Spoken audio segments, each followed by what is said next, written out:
Précédemment, dans Pitch Please. En fait, c'est parce que j'ai pas de lunettes. C'est bon, ils vont exploser de feu dans 5 secondes. Parce qu'ils savent pas qu'on a survécu. Bien, tout m'a l'air de marcher comme sur des patins à roulettes. J'ai été abordé par un groupe plus ou moins bizarre. Vous êtes dans le coma depuis presque un mois. Thanos a pris le pouvoir sur votre émission. Il a réussi à créer des robots à votre image qui présentent à votre place l'émission. Votre but maintenant est de récupérer votre place. Bonjour, Dr Thanos. Préparez-vous à souffrir.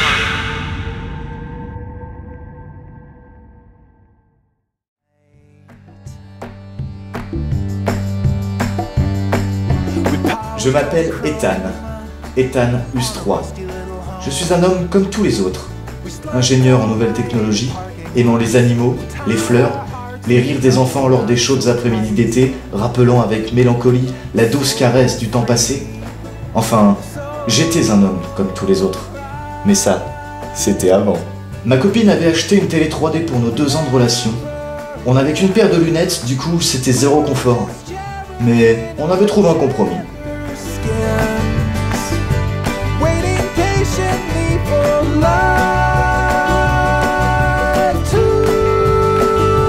La 3D sans lunettes, c'est pas possible. C'est à ce moment que tout dérapa.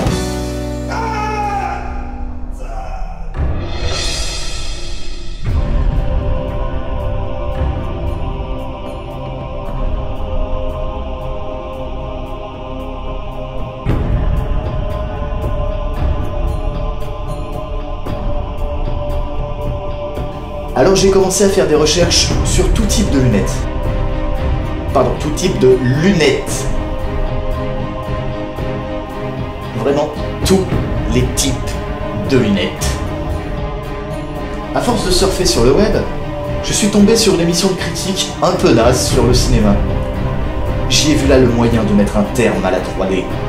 Si je ne peux la voir, personne ne l'aura. Il me fallait donc un nom de super vilain, un nom qui claque et qui fait peur, pour qu'on ne me reconnaisse pas. J'ai cherché longtemps et j'ai enfin trouvé. Je suis le docteur Thanos. Et toi, à quoi tu joues ?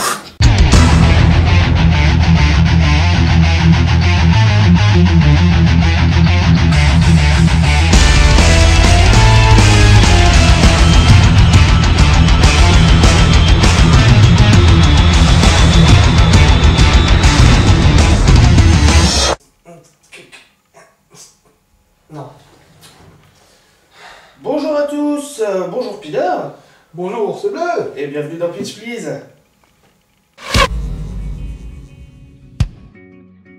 Alors le film de la semaine c'est The Lego Movie, en français La Grande Aventure Lego. Et en résumé, et c'était bien. Bon au revoir à tous, une bonne émission de fête, hein. Parfait, à la prochaine, hein, ça me fait plaisir. Allez. Le générique. Ah merde.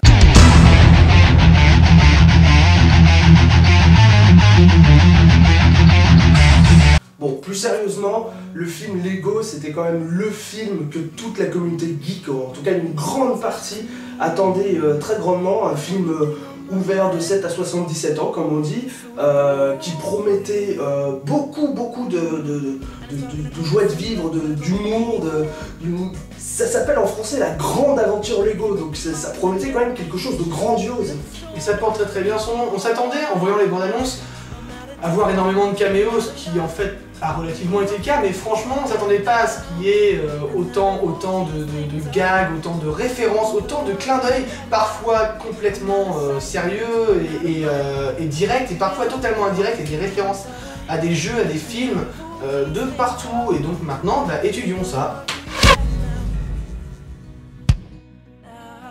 Alors le scénario du film Lego part sur une base basique. Le truc c'est que c'est un personnage lambda, mais parfaitement lambda, voire même un petit peu trop lambda, qui va vivre quelque chose d'extraordinaire. Et du coup, ça en fait un personnage à la fois au départ pas méprisable du tout, au contraire il est même plutôt touchant, mais justement c'est un peu Monsieur Gris, ça m'a fait beaucoup penser à Walter Mitty au niveau du personnage qui n'a aucun relief, et qui va prendre son relief au fur et à mesure de l'histoire. C'est très bien amené. Il n'y a pas vraiment d'incohérence, il n'y a pas vraiment de manque de logique. Tout est bien cadré, tout est parfaitement écrit. On sent qu'ils ont pris du temps à faire quelque chose de très bien. Et du coup, c'est vraiment bien appuyé. Il y a un bon rythme, on perd jamais le film des yeux. On n'arrête pas de se marrer, on regarde pas sa montre. On a vraiment eu de grands fous rires, énormément de références geeks, internet ou jeux vidéo. Et franchement, c'est extrêmement drôle. C'était quelque chose que j'attendais avec plus ou moins d'impatience parce que j'avais vu d'autres personnes que je connais, d'autres youtubeurs dire qu'ils attendaient quelque chose où ils étaient vraiment très réticents d'un film Lego, surtout d'un point de vue image qu'on verra tout à l'heure. Mais franchement, pour moi, c'était frais, c'est très frais, c'est très agréable, ça se regarde et je sors du cinéma avec une envie. C'est un des rares films que j'ai eu envie de retourner voir au cinéma. Ça n'arrive pas souvent. Ça m'est arrivé aussi. Bon, pour revenir un petit peu sur le scénario, au départ c'est quand même un petit peu cliché, hein, comme tu l'as dit en faisant référence à Walter Mitty, c'est-à-dire le mec, enfin le Lego lambda qui va vivre une folle histoire. Donc on peut penser, ouais, c'est un petit peu cliché, enfin je sais pas. Mais en fait c'est tellement bien amené, surtout que le scénario se suit, mais sans aucun ennui nulle part en fait. On rentre dedans tout de suite, on se lie avec les personnages, même ceux qu'on connaît déjà, des références aux jeux vidéo Lego, juste ça, des grosses références aux boîtes Lego, vous savez, celles qui ont des thèmes précis, et puis sans vous spoiler, le final est grandiose. Le final, c'est un final magnifique. Digne des plus gros blockbusters au cinéma en ce moment, quoi. Digne d'un Marvel, j'ai envie de dire. Et puis pour en revenir au scénario, le truc qu'on disait, c'est qu'en plus, ça part sur quelque chose de très original, c'est-à-dire que les Lego, dedans, ont une organisation parfaite, basée sur les instructions qu'on peut trouver dans les boîtes Lego pour construire les châteaux, je sais pas moi, les vaisseaux, tout ce qu'on peut construire avec des Lego. Et il y a tout un humour, comme s'ils étaient conscients du fait d'être des Lego, parce que les personnages un peu spéciaux de l'univers s'appellent des maîtres construiseurs et ont la capacité de construire des choses en Lego. C'est un petit peu comme si un être humain accédait à la capacité de créer tout, en fait, à partir d'autres choses qui existent. Ça m'a fait penser un petit peu, alors là de très loin, à Fullmetal Alchemist où on utilise quelque chose pour créer autre chose avec la loi de l'échange équivalent. Il y a tout un côté extrêmement drôle et cet humour là, je m'y attendais pas à voir quelque chose comme si, à vraiment voir des Lego jouer au Lego, et j'ai trouvé ça super drôle, très original et franchement sur le scénario, j'ai très peu de mauvaises choses à dire. Il n'y en a même pas du tout, parce que je regardais, je comparais avec d'autres films d'animation, d'autres films même adaptés de licence ou quelque chose comme ça, qui m'ont vraiment laissé un goût amer, d'insatisfaction, et là franchement j'avais rien à la fin du film. On s'est même demandé pendant un moment qu'est-ce qu'on va pouvoir dire sur ce film de mauvais.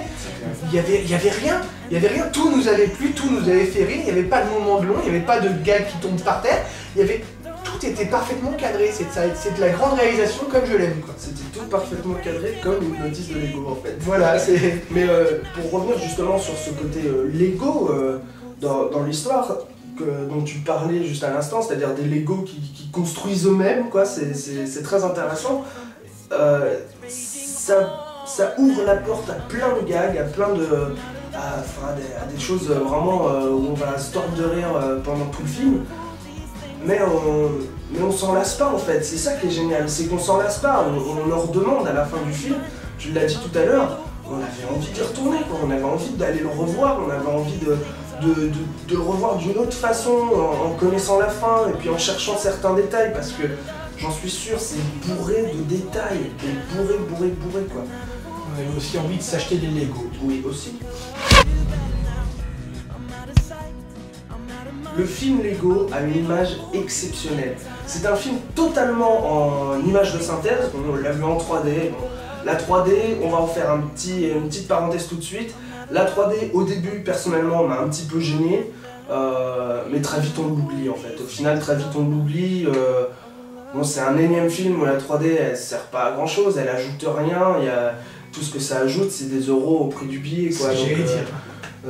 C'est tout. Enfin, bon, bref, fermons cette parenthèse 3D, on manquait autre chose à Non, rajouter. non, parfait. Bon, voilà, fermons cette parenthèse 3D. En ce qui concerne l'image en elle-même, comme je disais, elle est exceptionnelle parce que c'est des images en images de synthèse, comme je viens de le dire, mais on a l'impression que c'est du stop motion de vrai Lego. Par exemple, vous regarderez des gros plans sur les personnages, on a l'impression que c'est vraiment ces machins en plastique, quoi. Tout ce qui est les reflets, les rayures, on le voit dans la bande-annonce, il y a le vieil astronaute, le vieux Lego astronaute des années je sais pas combien, qui est pété et tout, enfin qui a la visière du casque cassé, enfin mais tout est recherché, le bataille a été étudié, ils ont dû prendre des heures, des jours, des semaines, voire des années pour... Alors j'en suis sûr, j'ai pas regardé, mais c'est un travail énorme, un travail monstrueux pour pouvoir rendre ça réaliste en image de synthèse, tout en sachant qu'au départ c'est pas quelque chose de réaliste, puisque des Lego c'est des petits personnages jaunes qui sont comme ça, quoi. Et c'est ça, enfin je sais pas, l'image pour ça, elle est magique, elle est exceptionnelle. J'ai trouvé personnellement pareil, que l'image était sublime, parfaitement bien orchestrée. Après, tout ce qui nous ramène au fait que ce soit de l'image de synthèse, c'est les effets de lumière, à la limite. Tout ce qu'on peut... parce que c'est difficile à modéliser, et c'est ça qui nous ramène au fait qu'on est vraiment en image de synthèse et qu'on n'est pas en stop motion. Mais c'est vrai que l'illusion est presque parfaite.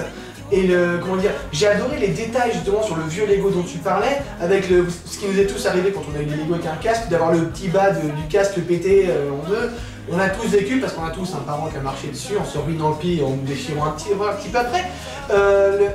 Tout dans cet univers a été calculé jusque dans le moindre détail.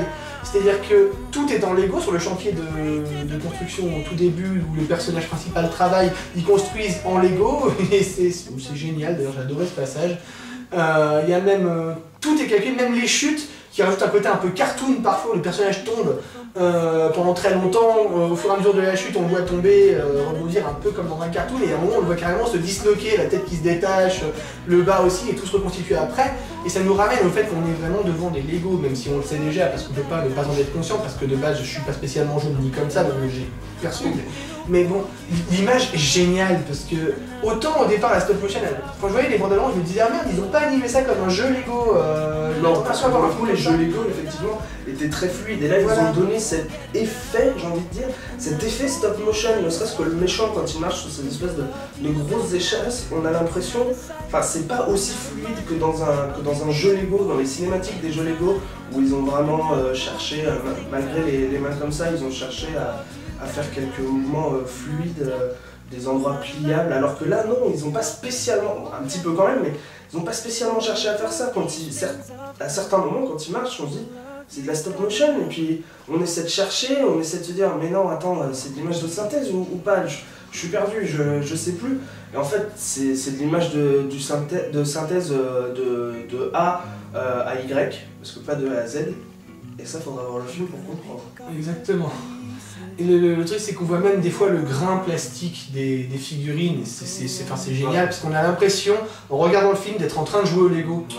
Ouais, et ça respecte parfaitement l'esprit et du coup sur l'image, personnellement j'ai rien à reprocher, il n'y a rien. Moi non plus, si je devais enlever un point pour l'image, c'est vraiment à cause de la 3D qui est pas utile, quoi. Comme d'habitude.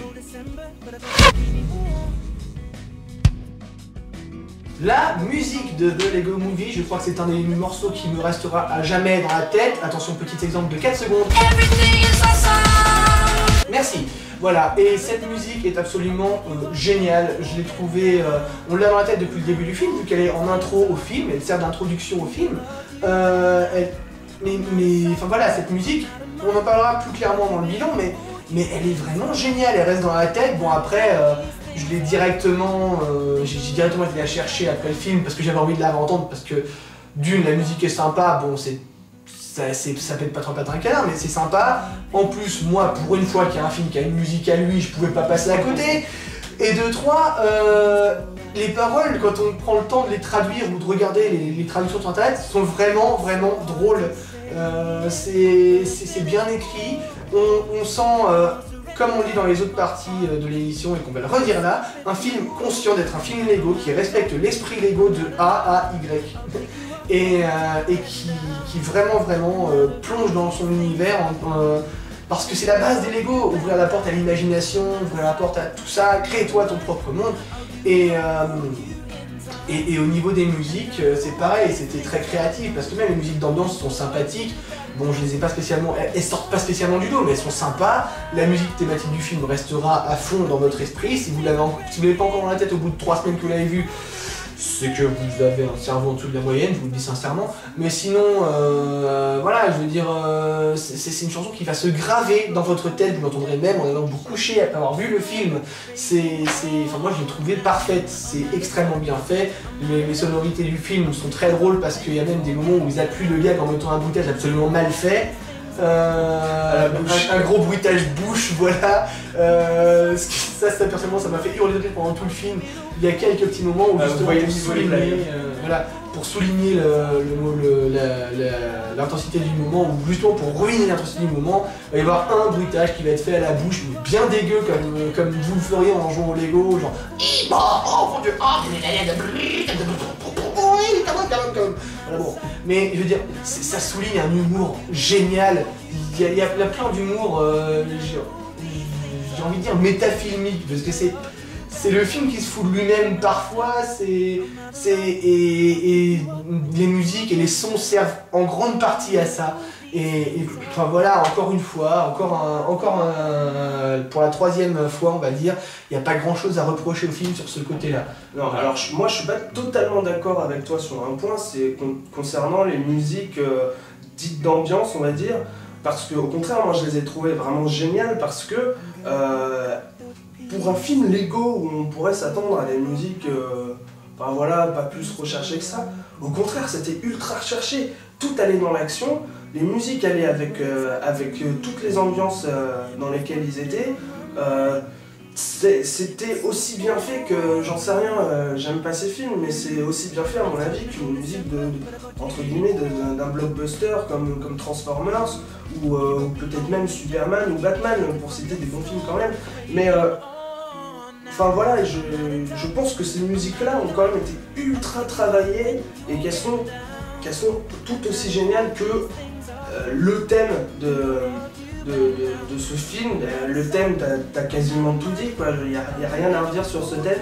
On voit vraiment que c'est un film qui était attendu par les geeks, ils le savaient, et ils avaient envie de leur faire plein de clins d'œil. Et cette chanson, c'est un petit peu, enfin quand je dis geek, hein, c'est un terme large.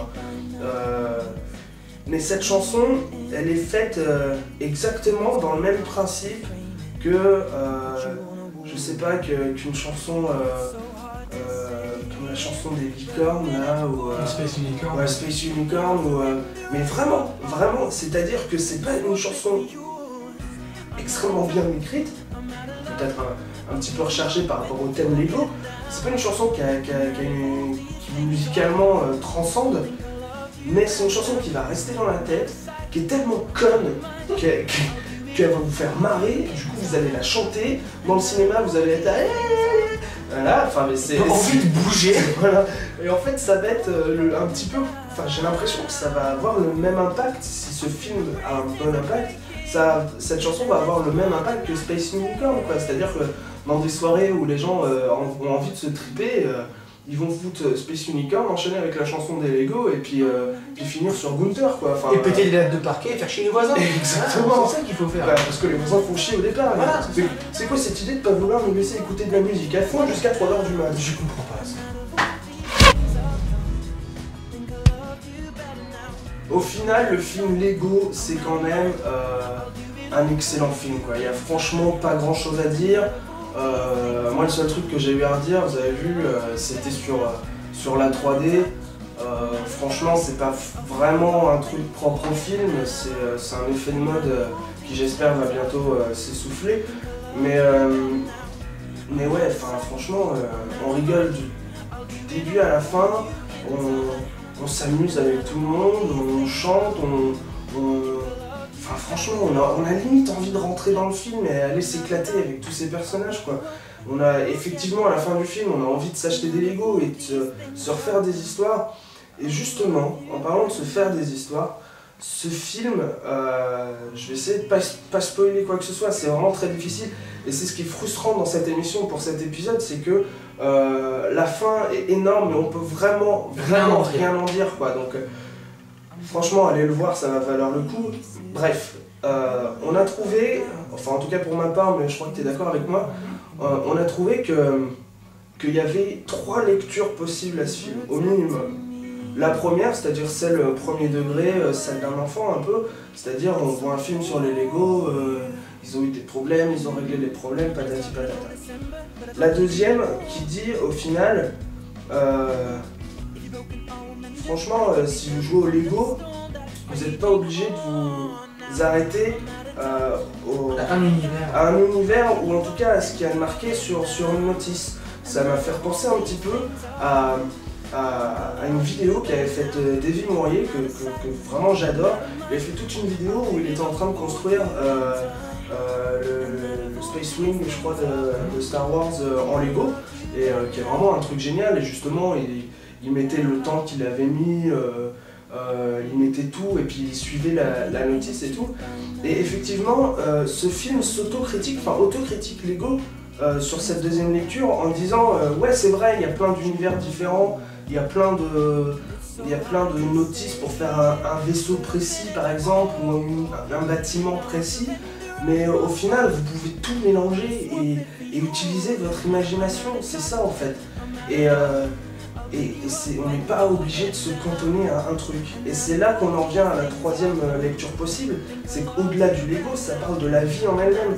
C'est-à-dire qu'on n'est pas obligé de se cantonner en tant qu'être humain à tout ce qu'on nous offre tout fait dans nos assiettes, quoi. On peut utiliser notre imagination, créer des choses, et là c'est vraiment au-delà de Lego, hein, c'est en règle générale. Il faut qu'on crée, il faut que... Enfin, on peut créer et on n'est pas obligé d'utiliser tout ce qui est à notre portée. Je veux dire, on n'est pas obligé d'utiliser une putain de guitare pour faire de la musique si t'as pas de sous et que t'as qu'un manche à balai, une corde et une bassine. Tu peux faire de la musique et tu peux la faire très bien quand on voit ces batteurs de rue qui tapent sur des sauts retournés. Enfin, je sais pas, et ça rend super bien. Et même, on peut balancer un gros vaisseau spatial dans un monde de pirates qui attaquent des châteaux médiévaux tout en mangeant des hot dogs. Voilà, on peut s'amuser à faire du n'importe quoi. Pour revenir sur la deuxième lecture, effectivement, c'est ça. Mais la troisième lecture, c'est que c'est vraiment plus large que ça. C'est pas juste cantonné à Lego. La troisième lecture, pour moi, elle est vraiment... elle parle de l'espèce humaine en général, où on fait les choses droitement, où on doit rentrer dans des cases alors qu'on n'est pas obligé et on peut faire vraiment tout ce qu'on veut. Et pour en venir à ma critique, mon bilan sur le film en tout cas, c'est que ce film, je vais mettre un petit bémol sur nous, non pas sur le film mais sur nous, parce que nous, on l'a vu d'un œil extrêmement séduit et on est vraiment plongé dans à fond. Pourquoi? Avant tout parce qu'on est de la génération actuelle qui a vraiment joué au Lego quand elle était petite, suivi la culture geek malgré elle, même parfois, et du coup on est forcément directement percuté par ce film. Je peux pas m'empêcher de penser que des personnes qui ont pu jouer au Lego et qui ont aujourd'hui 45-50 ans vont être forcément un peu moins touchées par cet univers. Je suis pas sûr. Parce qu'il est extrêmement actuel comme film quand même. Il est actuel, mais je suis pas tout à fait d'accord. Je te laisse reprendre tout de suite après, mais justement, nous on fait partie de cette génération, peut-être la dernière, peut-être celle de la fin de ceux qui ressortent leur boîte de Lego comme des Mourier, qui ressortent des boîtes de Lego pour jouer avec, pour les exposer, pour faire quelque chose.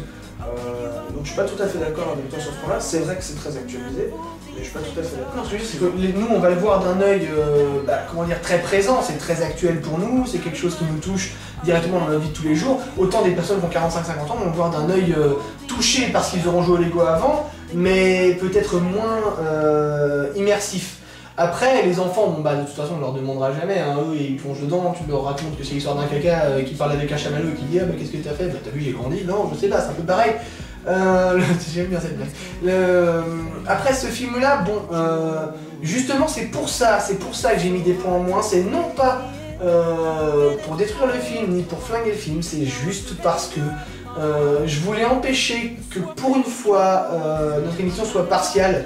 alors que justement la base de toute critique c'est d'être impartial.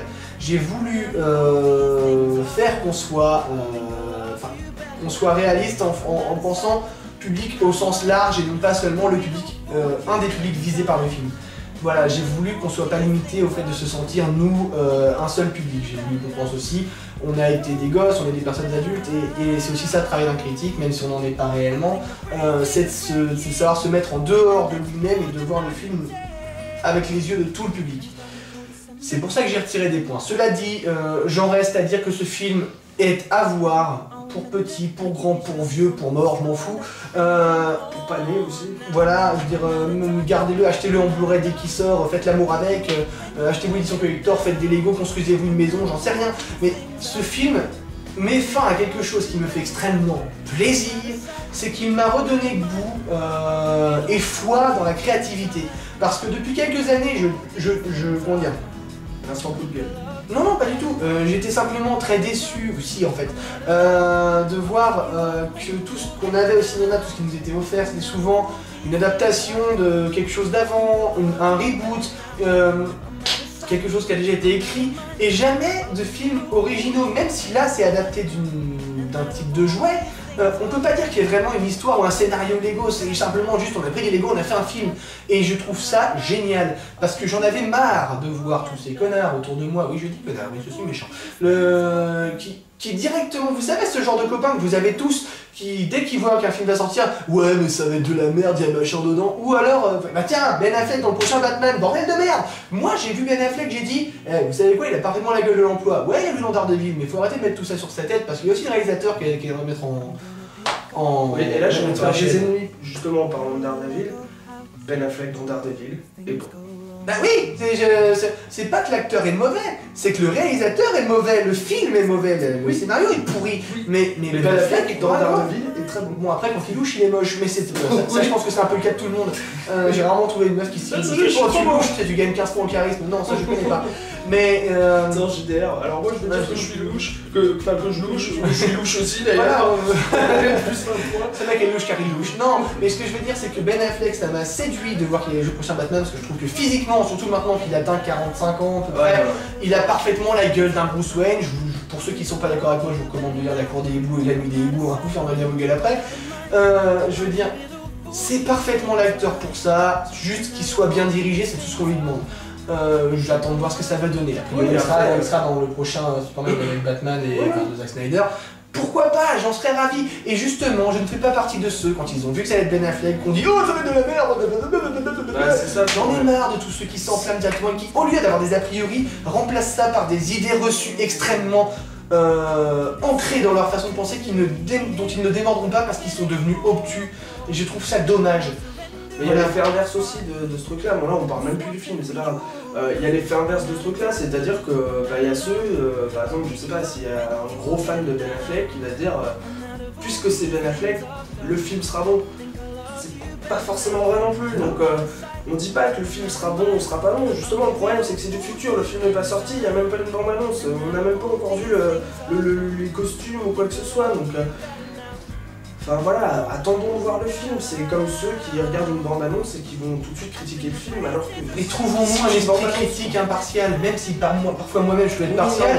Parce que par exemple, j'aime pas Mark Wahlberg, je peux pas blairer Mark Wahlberg, c'est un fait. Ça a fait que j'ai pas vu Ted, que j'ai pas vu Pain and Gain et que j'irai probablement pas voir le prochain Transformers sauf si on tombe dessus. Mais... Après, voilà, je serais quand même curieux de les voir quand même. Enfin, si on me dit viens, tu les regardes parce qu'ils sont cool et que mes amis me disent viens les voir chez moi, bon, je dirais ouais, je vais le voir, y a pas de problème. Je fais pas partie de ce genre de personnes obtus qui voudront pas le voir parce que c'est Mark Wahlberg. J'ai pas envie de dépenser de l'argent parce que c'est Mark Wahlberg, c'est pas pareil. Le truc, c'est que bon, hein? C'est même pas quasiment pareil quand même. Non, c'est pas pareil.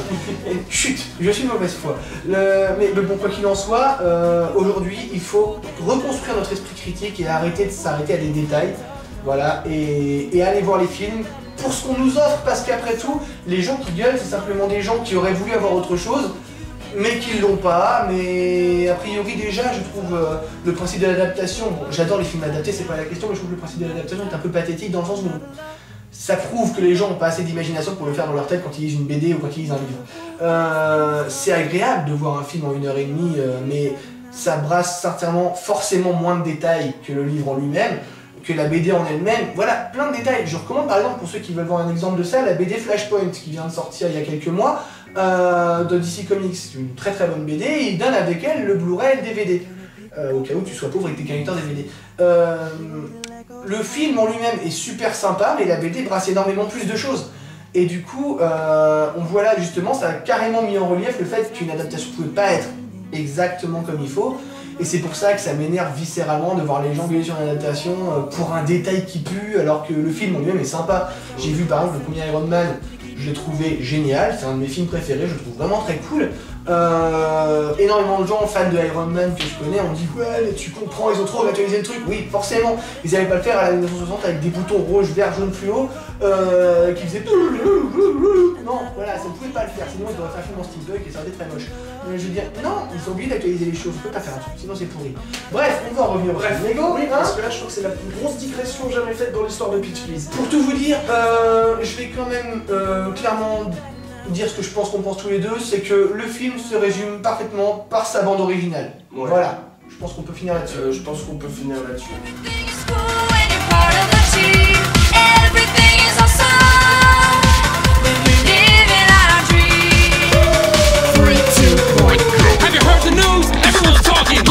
Cause everything's awesome. Lost my job, it's a new opportunity. More free time for my awesome community. I feel more awesome than an awesome possum. Dip my body in chocolate frosting. 3 years later I shot the frosting. Smelling like a blossom, everything is awesome. Stepped in mud, got new brown shoes. Awesome to win and it's awesome to lose. Awesome to lose. Awesome to lose. Everything is better when we stick together. Side by side, you and I gonna win forever. Let's party forever. We're the same, I'm like you, you're like me. We're all working in harmony. Everything is awesome. Everything is cool when you're part of the team. Everything is awesome when we're living our dreams.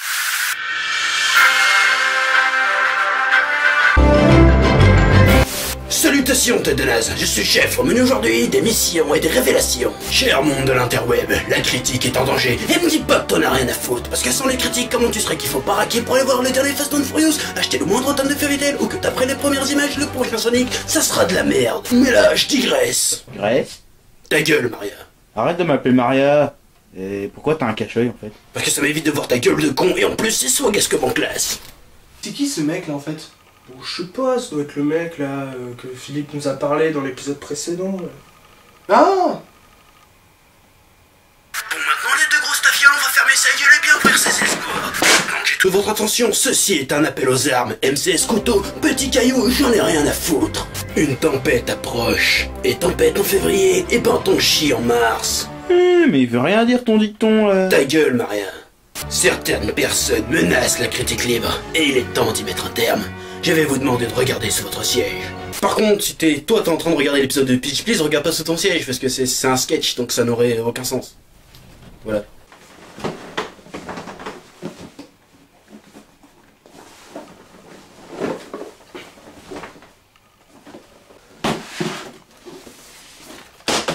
Ce matériel, ou du moins une partie, vous servira à pouvoir espionner vos doubles cybernétiques, et ainsi nous aider à trouver des preuves qui nous permettraient de remonter jusqu'à Thanos. Et là, tu te demandes sûrement pourquoi je le fais pas moi-même. Eh bien, parce que j'ai pas envie. Non mais c'est complètement con son truc. Le mec il envoie des gens chez nous, poser du matériel, il envoie un mec nous parler, il envoie Philippe nous soigner, il fait des tonnes de trucs secrets super chelous, et à côté de ça il nous demande de faire des trucs à sa place. Enfin je veux dire ça donne pas forcément du poids à ses arguments. Pourtant venant d'un mec comme ça je m'attendais à du lourd quoi.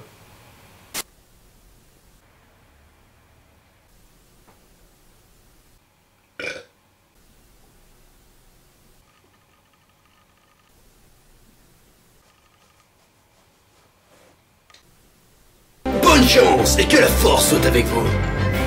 Comment il t'a ken? Je vais te tuer, Maria.